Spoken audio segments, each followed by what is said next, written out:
বরিশালে বিভাগীয় কওমি মাদ্রাসা ঐক্য পরিষদের আয়োজনে আন্তর্জাতিক ইসলামী মহাসম্মেলন অনুষ্ঠিত হয়েছে। বুধবার ১৯ নভেম্বর নগরীর হেমায়েত উদ্দিন ঈদগাহ মাঠে দিনব্যাপী এ সম্মেলন অনুষ্ঠিত হয়। পবিত্র কোরআন থেকে তিলাওয়াতের মাধ্যমে সম্মেলনের আনুষ্ঠানিকতা শুরু হয়। স্বাগত বক্তব্য রাখেন ঐক্য পরিষদের সভাপতি হাফেজ মাওলানা তৌফিকুল ইসলাম। এতে প্রধান অতিথি ছিলেন পাকিস্তানের প্রখ্যাত আলেম আল্লামা ইলিয়াস গুম্মান ও ভারতের মুফতি হুসাইন আহমদ পালনপুরি। এছাড়া সম্মেলনে বক্তব্য রাখেন ইসলামী আন্দোলনের আমির ও চরমনাই পীর মুফতি সৈয়দ মোহাম্মদ রেজাউল করিম, মধুপুর পীর মাওলানা আব্দুল হামিদ, বাংলাদেশ কওমি মাদ্রাসা শিক্ষা বোর্ডের মহাসচিব মাওলানা মাহফুজুল হক, ইসলামী আন্দোলনের নায়েবে আমির মুফতি সৈয়দ মোহাম্মদ ফয়জুল করিম, দিনিয়াত বাংলাদেশের চেয়ারম্যান মুফতি সালমান সহ আরও বিশিষ্ট ওলামা মাশায়েখ।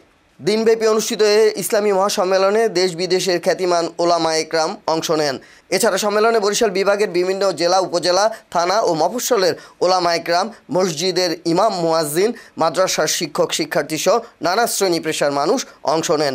পরে ইসলামী উম্মার শান্তি, নিরাপত্তা, সমৃদ্ধি এবং দেশের অগ্রগতি কামনায় দোয়া মোনাজাত করা হয়। দোয়া মোনাজাত পরিচালনা করেন শাইখুল হাদিস মাওলানা মুহাম্মদ মামুনুল হক। এই জাতির শ্রেষ্ঠ সম্পদ আল্লাহ দ্বীন এবং মিল্লাতের জন্য আল্লাহ আপনি সহি তালিম এবং তারবিয়াতের তৌফিক এনায়েত ফরমান।